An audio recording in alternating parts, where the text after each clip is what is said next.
Good morning, everyone, and welcome to Florida A&M University. I'm Keith Miles, Director of Communications, and we want to thank you for sharing the news about the high interest in students attending FAMU and the impact it's having on on-campus housing. This morning, we will roll out a plan to help our students, and you will hear from the Vice President of Student Affairs, Dr. William Hudson Jr., and the Director of Housing, Dr. Jennifer Wilder, and of course, no one is more concerned about our students' success and creating the environment for that success than the 12th President of Florida A&M University, Dr. Larry Robinson. Dr. Robinson. So good morning, everyone, and thanks, Keith, for that introduction. And I too want to thank you for coming and joining us this morning. Earlier this week, I said to the first orientation group of students for the fall semester 2022 that they have made the best decision in their lives to attend Florida A&M University, and I firmly believe that. The other message that I conveyed to them is that from FAMU you can get anywhere, and we have the evidence to show that. What a wonderful place to be, what a wonderful time to be here. But I do want to share with you to put in context what Keith just said about the incredible increase in students who are interested in attending this institution. In terms of first-time and college students who have applied to FAMU, a year ago we had 7,856 at this time who had applied. This year, in terms of first-time and college students, we have 11,406 students who have applied to this institution. That's a 45% increase in just 1 year. That's pretty remarkable. Also, another category of students who are interested in coming to the highest of 7 Hills is among transfer students. We had a year ago at this time 877 transfer students who had applied to FAMU compared to 1,324 today. That's a 51% increase in young men and young women aspiring to pursue their education or continue their education here at Florida A&M University. Overall, we've had an increase from 12,154 students who applied to FAMU this year or last year compared to 16,005 who've applied this year. That's an overall increase of 32%. So that sort of gives you a picture for the magnitude of the students who are trying to get to this great institution. But what defines FAMU more than anything else is the care, compassion, and love that we have for each and every student who attends this university. Every single student matters to us, and we tell each and every one of them that they don't have to prove to us anything. All they have to do is prove to us that they're willing to work as hard on their own behalf as we are willing to work on their behalf as an institution. And that's what brings us here today to share with you a plan that we will be implementing to assist those students who had sought to live on campus this fall and spring semester of the academic year 2022-23, but weren't able to do so because of limited availability of housing on campus. This initiative is designed to make sure every student really understands how much we care about them. Every student and every parent understands that as well. So we spent a lot of time working through this. You're going to hear some of the details about this from our VP for Student Affairs, Dr. William Hudson. Bill?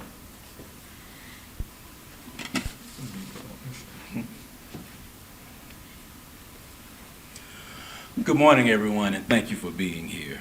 As Dr. Robinson reiterated, FAMU is the College of Love and Charity, and we sincerely care about our students, their parents, and Rattler Nation. One of the things with success also comes some problems that may occur.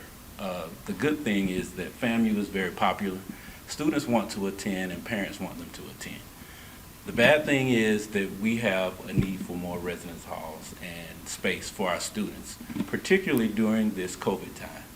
It's very important that we do not forget that COVID is still impacting all of our campuses across the nation and our families. So what Dr. Robinson has initiated and agreed to do is something that's very important for the students and our families.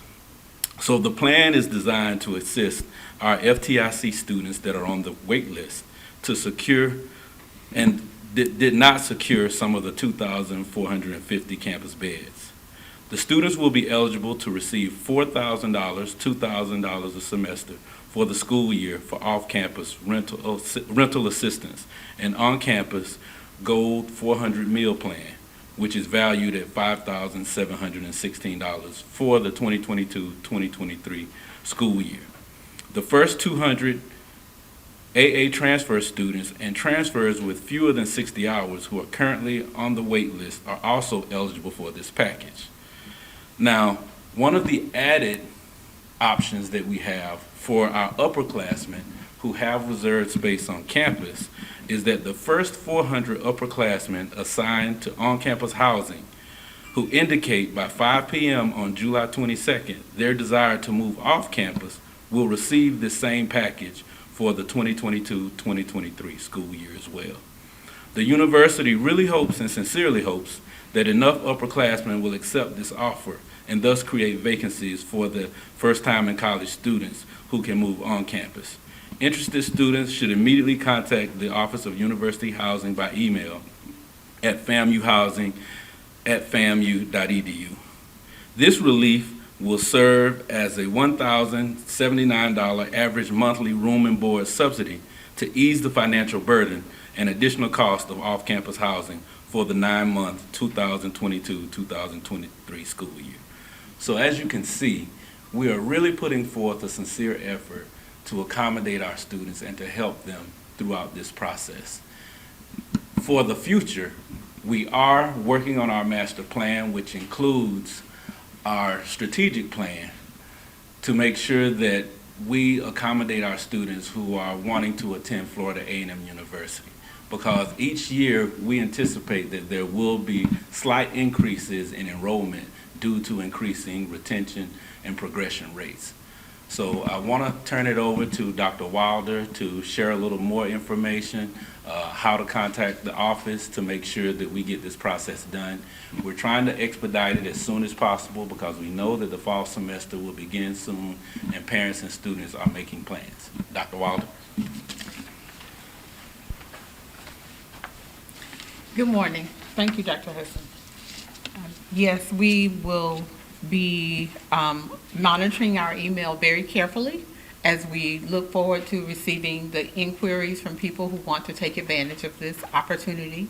I want to apologize to our parents and our students that unfortunately we do not have enough space to accommodate everyone who wishes to live on campus at this time. We wish that we were able to do that. And as Dr. Hudson said, we're talking about looking at our master plan to expand our housing offerings in the future. We ask that people be patient because when this comes out, I'm sure our email is going to blow up, so it may take us a little while to get back to you, but we will. And the same thing with our phones. The phones are just ringing constantly, but we brought in some additional help to help answer the phones and to manage the phone calls. So if you all could just be patient with us as we work through this process and work with Dr. Hudson and Dr. Robinson to make everything flow as smoothly as possible, we would appreciate that. Thank you. Thank you, Dr. Robinson, Dr. Hudson, and Dr. Wilder. And at this point, if you have any questions for any of our speakers, Dolores Glover is also here, and Dolores is the Special Projects Coordinator who has been very involved in developing this plan. So if you have questions, please go right ahead and ask your questions. What is the selection process in terms of first come, first serve for the students that are on the wait list?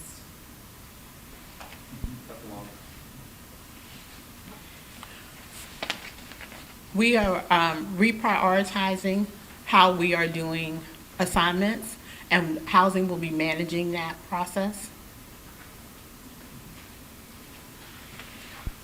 We are prioritizing our students who may have a disability, but also our students who are under the age of 18. So I have a question about some of the numbers you mentioned. Mike and Dr. Robinson mentioned. What do you know the percentages of transfers on that TCC, the FAMU program? And then there's the aspect of part about kids from out-of-state schools and the advantages they get. Yeah, so we do track those separately. So we do track those separately. So we have a category of Florida State College transfers, right? That number is essentially flat. It's about a 4.4% increase, okay? This huge increase that we're seeing in transfers, however, are students who are coming from other institutions outside of the Florida college system. That's that 51% increase that I alluded to earlier. Okay? And then what I forgot to say in the midst of all of that is that we're going to have one of our most, gifted classes ever at the university. The average high school GPA for students admitted for the fall of 2022 is 3.91 compared to about 3.8 or so a year ago. So it's really an outstanding group of students. It's not just getting larger, it's getting better as well. So, question about the towers. When that came on the scene, it was looked at as one of a great housing fix. Mhm. Of course, you mentioned that with success comes these little issues, Mhm. things like that. So talk about that in terms of your expectation for the towers and just how that Yeah. is being figured into the mix.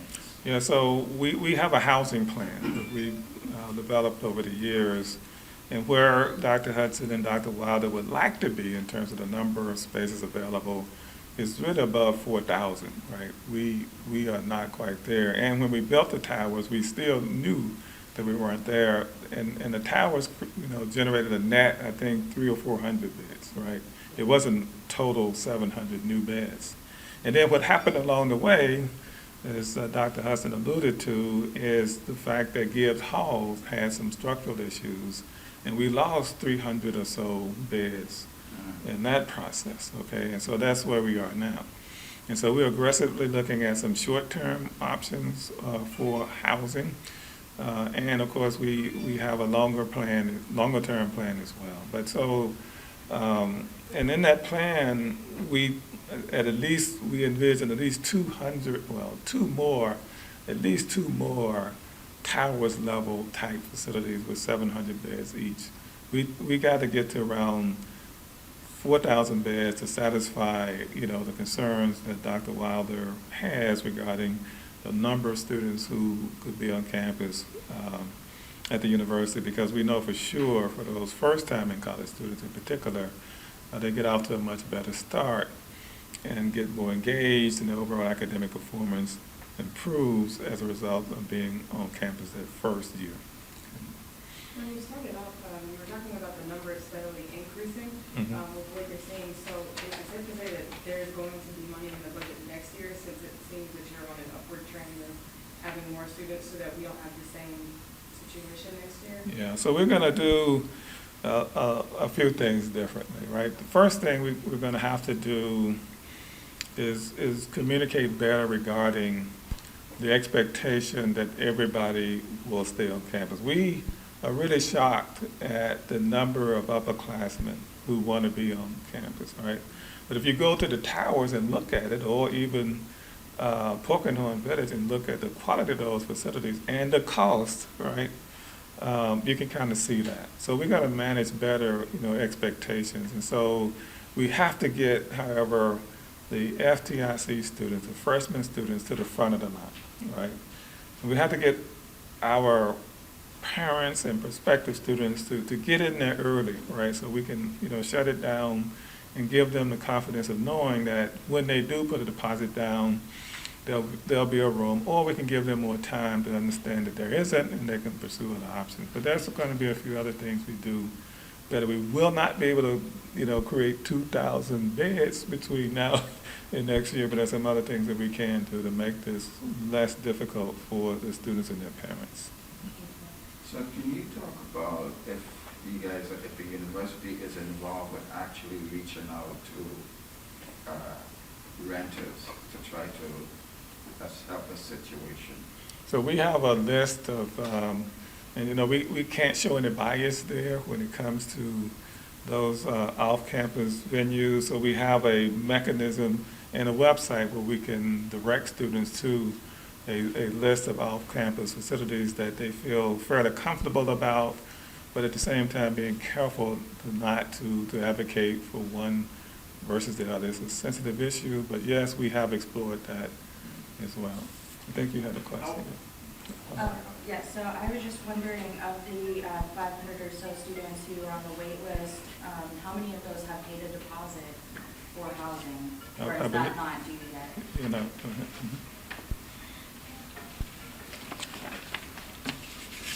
Up until, I believe it was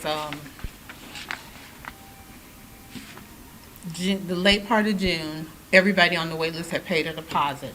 There were a few students after that that we allowed them, when we were beginning to see that we probably would not be able to accommodate them, that we allowed them to get on the wait list. We didn't want to take their money knowing that we may not be able to accommodate them. And then if we were able to accommodate them, we would add the total rental rate costs to their bill. So I'm sorry, I can't give you a specific number, but it's late in June that those students were only allowed to sign up without being able to pay the deposit. Is that when you realized you had maxed out at housing? We were beginning to see this, we were working through. So part of what we have to do is we have to manage some other departments, reserve spaces and whatnot. And based on deadlines, there are certain points that we can't move until we've met those deadlines. And so once we've met those, we've moved those people, then we are able to see for real, this is what we have left. And the minute that we noticed that, then we alerted the appropriate people that we were going to be out of space. Kind of going off that question, and please forgive me if we're repeating information, but how many FTIC students were on the wait list total? Was it 506? It was 506 as of yesterday from what we had. Yes. How much is that deposit? It's really a $200 prepayment for the fall semester. So if your rent is $2,282, then your bill is going to be $2,082 when it shows up on your account, because that $200 is applied to that. And that deadline has already passed to get that deposit in? Is that what you said, or when's the deadline for that? The deadline, you're supposed to pay the deposit when you apply for housing. Gotcha. So there wouldn't be a situation where people who haven't made their deposit payment yet could get dropped off, opening more spaces for others or anything like that?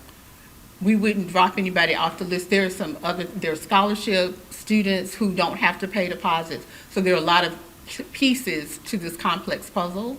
So we're not going to drop anybody, but at the point that we realized, then we closed the wait list. We didn't accept any more applications. So Dr. Robinson, can you just clarify this? Because you know you're going to get this some credit when you look at the buildings that had to be condemned, the housing buildings, versus what has been put up right here, and then the towers. What is the difference in terms of available rooms? Do you have more now than when you had those buildings now? No, right, we So what's the definitely don't. deficit? Huh? What's the I deficit? don't know the exact number, but I do know before Gibbs was in the situation that it's in, we had a net increase, I think about 300 beds with the towers. Post Gibbs, we pretty much lost all of that. Okay, so we're sort of back to where we started. But remember, to the students today and to our own staff and their parents, you know, it's not just about a room or any room. The students and the parents, they have certain expectations today, a little bit different from ours, right? I mean, quite a bit different from ours. And so we have to take that into consideration. And then there are things that they need today that were not part of our existence, like Wi-Fi and all of those kinds of things, right? And so the kinds of buildings that facilitate that are the kinds that we're planning for, you know, the next generation of residence halls at FAMU. I know you mentioned like the numbers and how they increase in the amount of students who apply, which means like the amount of students who got admitted like increased this year compared to last year. But does the university expect to like lose some of the freshmen or some of the FTIC students because of like this inconvenience? I hope not. I hope that this initiative sends a message, a strong message to those students and their parents that we really want them to attend this university. And if they are struggling with the financial piece, we think this infusion of support will help them will go a long way in helping them address that. I would have died to have a meal plan, right? I mean, a free meal plan for a whole year. That's pretty attractive, but as Dr. Hudson indicated, sort of on average, this package is something on the order of $1,000 per month, right? And so we didn't try to compare, because it's a mixed bag out there, what the costs were for, rental spaces, because it depends whether you're getting a single, double, or quadruple room, or whatever the case may be. It depends upon how close you are to campus. It depends upon the other amenities and so forth. But the prevailing rate in terms of the net that we're providing them is better than the monthly rate had they had to pay a monthly rate at the towers. Okay, so it's a little bit better than that. So. Can you give the details again? Also, we have it here on paper, so we can keep reading it over and over, but for people watching, the details went very, very quickly that Dr. Hudson gave. Can you give the plan and kind of break it down so people that are watching understand it, that don't have it in front of them in black and white? Okay.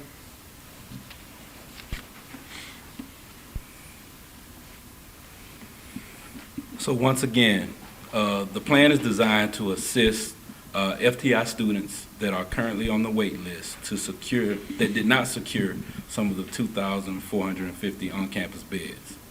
Those students will be eligible to receive $4,000, that's $2,000 per semester, for the school year for off-campus rent assistance. And then they will also receive on-campus the Gold 400 meal plan, which is valued at $5,716 for the 2022-2023 school year. That also includes the first 200 AA transfer or transfer students with under 60 credit hours are eligible for that package as well. And also the first 400 upperclassmen that have already been assigned on-campus housing space who indicate by 5 p.m. on July 22nd, which is next Friday, their desire to move off campus will receive that same package for the 2022-2023 academic year.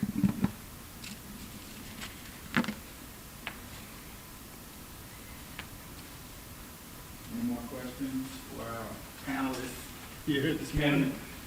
Is there also, can you guys go into any detail about what some long-term goals or what you guys are looking at for the future?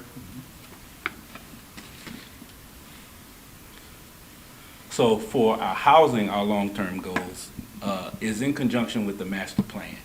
Having locations on campus where we can potentially erect new residence halls is a priority of ours, because we know that students want certain amenities in residence halls. And with deferred maintenance costs and other issues that have occurred in our older facilities like Gibbs Hall, we need to provide adequate space and adequate living and learning spaces for our students, because we know that that increases student success. So that is one aspect. The other aspect is looking at the mix of upperclassmen and our freshman students on campus. We do want to create a robust atmosphere on campus, and so that takes all of our students, but also looking at that mix now that we're seeing an increase in the number of students in the freshman class, but also the number of students, transfer students and returning students who want to remain on campus. So working with housing and admissions together to make sure that we have that right mix on our campus is also part of the future plan. Right now, what is the limits for upperclassmen living on campus? Can you live on campus when you're a senior? It's based upon availability, but they do have the opportunity to live on campus, particularly in some of our specialized programs like athletics and the band. Those students may have the opportunity to live on campus if they desire. So going back and looking at that, but our freshman class has the majority of the on-campus housing space presently. It's just with an increase in that number, that space was very limited. One quick question that might seem a little far-fetched is, does the master plan for housing include purchasing any surrounding properties? That may be part of the master plan as well. The answer is yes. And so any student who takes advantage of this opportunity will receive this funding package regardless of financial aid status or Correct. anything like that? Correct. And do you have that total number of incoming freshmen for this year? The total number that have been admitted, Yes. The total number was admitted somewhere around 2,900, but the total, so they managed that number very carefully. The total number that have been admitted, and this is part of the number as well, I think it's around 2,900 or so have been admitted, right, FDIC. They estimate a show rate based upon what has happened in previous years. I think we were all surprised with the show rate this year being a bit higher than in previous years. And so now we're going to have to, recalculate that, right, to adjust it for the current level of interest in students attending Florida A&M University. But it's less than 3,000. They plan somewhere in terms of FTIC explicitly somewhere around 1,500 or so students. Okay? They had a 50% show rate in the past. Clearly, we have exceeded that this year. Okay? Thank you.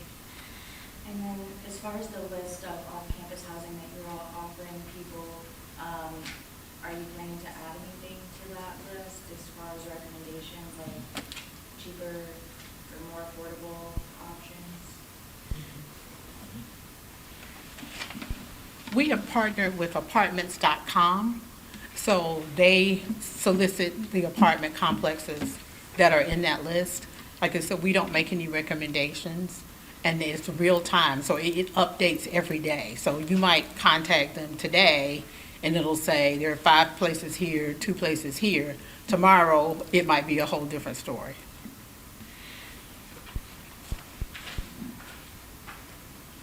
And how soon can students expect to get the reimbursement of the amount for the semester? I'm sorry, I didn't hear the question. How soon can students expect to get the reimbursement or the amount of money in the initiative for the semester? well, we're working to get that done as soon as possible. We're working with our CFO and our IT. Students will complete a form and communicate with us so that we can make sure we get those funds to them as soon as possible. We're really encouraging students to do direct deposit because it helps in processing and tracking those funds to make sure they get to the students as soon as possible. The meal plan will be immediately available. Correct. That's a lot easier for us to do internally. But the transfer of funds is the challenge here, and working on that with our CFO.